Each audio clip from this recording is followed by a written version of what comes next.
अब परमात्मा ने दया करी आपके ऊपर, आप तो समझ रहे हो, साथ के साथ सब प्रमाण देख कर आते हो, तो आप डगमग नहीं हो सकते।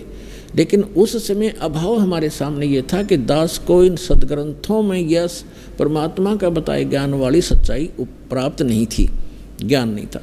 2001 में परमात्मा ने प्रेरणा की इस दास को।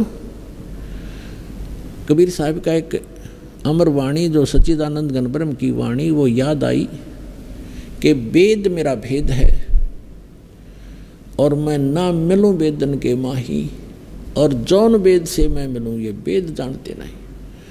अब यह बात खटकी प्रेरणा दाता की है, करे कराव साइया मन में लहर उठा, दादू सिर दरजीव का वो आप बगल हो जा। एक प्रेरणा हुई क्रोथा आश्रम के अंदर दास पहले घर घर में सत्संग करता था, फिर इतना अधिक हो गया था सत्संग घर घर में नहीं कर पाया था, एक एक दिन 5-5 4-4 जगह पाठ शुरू हो जाते थे। फिर एक सामूहिक भक्तों ने एक आश्रम और अपना खरीद लिया, किसी ने दान में दे दिया, जैसे भी दान से, और तो उसमें हम रहने लगे। फिर प्रेरणा हुई कि कोई परमात्मा ऐसी दया हो, आपके ज्ञान का कोई और साथ समर्थक मिल जाए, जैसे वेदों में हो, उसके बाद गीता जी में हो, पुराणों में ये प्राप्त हो जावे, तो अपना आपके हिंदू धर्म के कम से कम भक्त मान जाएं, आपको आपका ज्ञान स्वीकार कर ले। तो परमात्मा ने कहा कि वेद मेरा भेद है, मैं ना वेदन के माही, और जौन वेद से मैं मिलूँ वो वेद जानते नहीं। तो ये बात खटकी कि वेद भगवान की का भेद है, परमात्मा की जानकारी दे रहे हैं। कबीर साहब कहते हैं मेरी महिमा गा रहे हैं वो।